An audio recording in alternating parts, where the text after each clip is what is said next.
saat Emi membriefing beberapa hal yang harus dilakukannya selama melakukan perjalanan dinas luar negeri itu. Konsentrasi Lily sudah pecah kemana-mana. Pak Aji biasanya sudah ada asisten ahli untuk mendampinginya saat meeting. Yang kamu kerjakan di sana hanya memastikan semua kebutuhannya terpenuhi. Kalau Pak Aji sampai memanggil salah satu asistennya itu karena ada sesuatu yang terjadi di luar perhitungannya. Lily tergagap. Ma, maksudnya apa? Mbak, sesuatu seperti apa? Meeting kali ini seharusnya dilakukan di Jerman. Tapi pengusaha yang akan ditemui Pak Aji mengubah lokasi meeting di Singapura. Nah, urusan remeh-temeh seperti hotel, tempat meeting, dinner, lunch dan lain-lain otomatis berubah. Staf ahli yang dibawa Pak Aji tak mungkin mengurusi hal-hal seperti ini. Dan inilah yang jadi tugas kita. Meski pengalaman Lily sudah cukup lama menjadi sekretaris, ia belum pernah mengurusi hal-hal seperti itu secara langsung. Pernah 1-2 kali. Tapi itu setelah ia mengenal baik atasannya dan sudah sering berbicara dengan para staf hotel yang sudah biasa digunakan atasannya. Ia tak pernah mengurusi semua hal secara mendetail, karena semua itu diurus sendiri oleh sang atasan.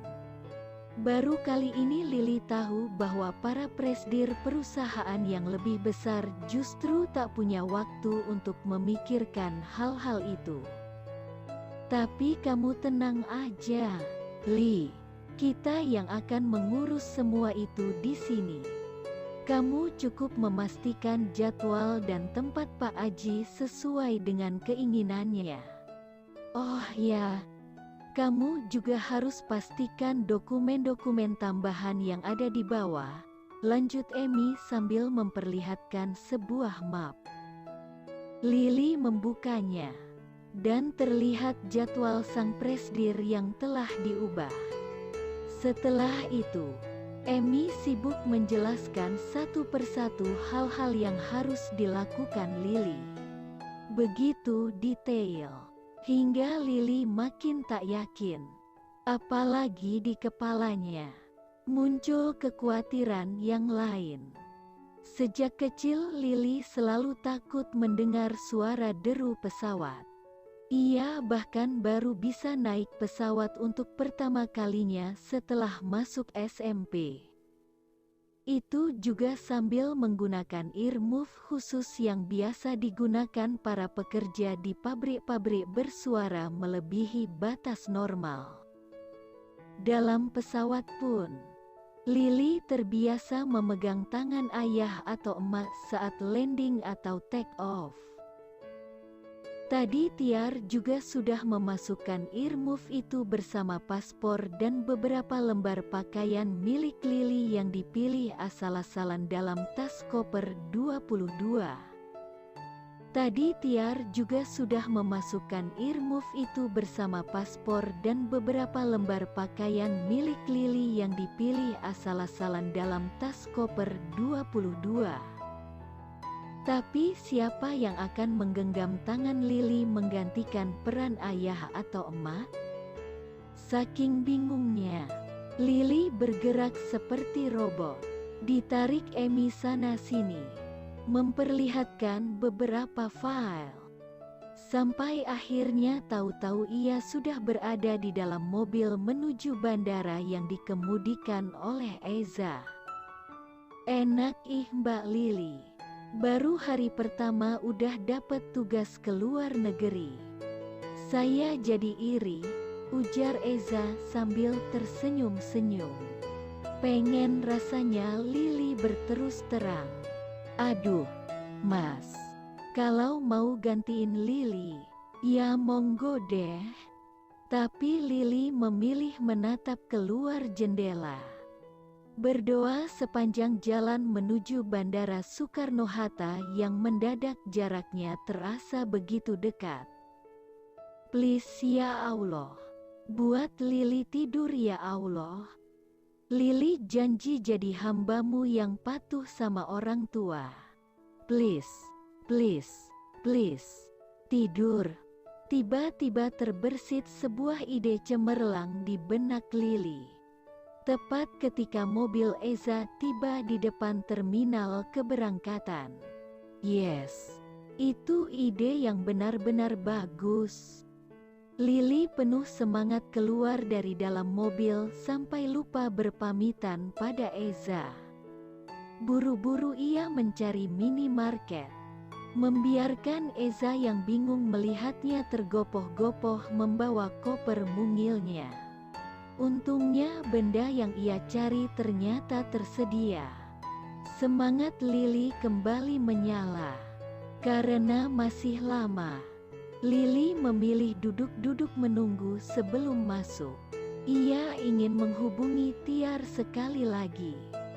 Tapi baru saja ia hendak mencari nomor Tiar di antara daftar kontaknya. Ponselnya berdering. Tangan Lili hampir saja menjatuhkan ponsel saking kagetnya. Nomor tak tersimpan. Nomor tak dikenalnya. Tapi siapa tahu itu dari salah satu staf di kantor. Siapa tahu itu? Sudahlah. Jawab saja. Halo, kamu di mana? Sumpah ini penelepon paling kasar yang pernah Lili dengar selama dia punya ponsel. Tapi Lili sudah tahu siapa penelpon itu. Ini orang yang juga membentak-bentaknya tadi pagi. Si bos super duper galak bernama Aji. Di bandara. Pak, jawab Lili cepat. Tak sadar nada suaranya meninggi. Membuat orang-orang yang duduk di sekitarnya menoleh padanya. Kamu bawa dokumen yang disuruh Emi gak? Tanya Aji. Suaranya teratur tapi penuh tekanan. Menekan batin Lili maksudnya. Bawa. Pak, yang mana? Tanya Lili semakin cepat. Coba kamu ambil dulu, yang warna biru. Baik. Pak, buru-buru Lili menurunkan tas ransel di punggungnya yang berisi map-map plastik berbeda warna. Lili meraih map plastik berwarna biru. Sudah, Pak, sudah saya pegang. Oke, kamu harus ingat semua yang ada di situ ya. Saya mau nanti setelah kamu landing di Changi. Kamu sudah ingat semua yang ada dalam dokumen itu. Mengerti? Lili tak sepenuhnya tahu apa isi dokumen dalam map plastik itu. Tapi daripada bicara berlama-lama dan mungkin saja jadi debat kusir tidak enak. Yang mungkin membuat orang-orang semakin memperhatikan dirinya. Lebih baik ia menjawabnya dengan satu kata sakti. Baik, Pak. Telepon ditutup tanpa salam sama sekali. Tapi nafas Lili justru terasa lega. Syukurlah. Berbicara lebih lama. Mungkin nafas Lili benar-benar berhenti. Tepat saat itu ia mendengar panggilan untuk segera check-in. Karena memegang map biru itu. Lili lupa kalau ia baru saja membeli obat anti mabuk kendaraan. Ia meninggalkan plastik kecil berisi obat itu di tempat duduknya. Dan berlari masuk secepat yang ia bisa. Sampai di dalam ruang tunggu. Lili mulai membuka map biru tadi. Mengambil dokumennya dan memasukkan map kosong ke dalam ransel. Saat ia membaca lembaran pertama dokumen, ia terhenyak. Itu daftar proyek luar negeri yang pernah dikerjakan oleh GE Group selama 5 tahun terakhir. Walaupun hanya proyek dari perusahaan konstruksi. Tapi GE bukan perusahaan ecek-ecek dengan 1-2 proyek besar per tahunnya. Proyek yang ditangani GE di luar negeri itu puluhan jenis per tahun dan itu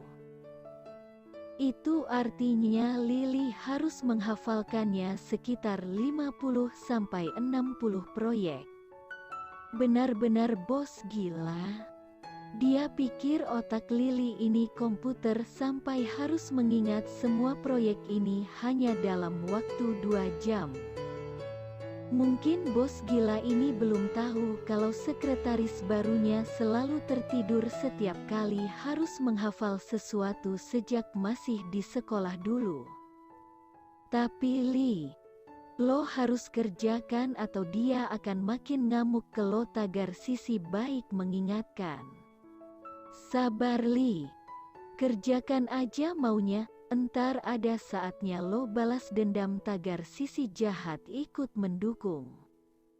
Mau gak mau, suka atau tidak suka. Kalau Lily masih ingin bertahan di perusahaan neraka ini, setidaknya sampai merasakan gaji pertamanya, dia harus melakukannya. Bismillahirrohmanirrohim. Lily menyesal selama ini jarang mengaji. Coba kalau dia rajin mengaji, pasti ia akan terbiasa membaca tulisan panjang dan tidak mengantuk seperti ini. Baru 5 proyek, mata Lily sudah mulai kernyap-kernyip menahan kantuk. Untungnya, terdengar panggilan dari pengeras suara meminta para penumpang pesawat menuju Singapura untuk segera boarding. Lily tak memasukkan dokumen itu ke dalam ransel. Ia memilih tetap memegangnya.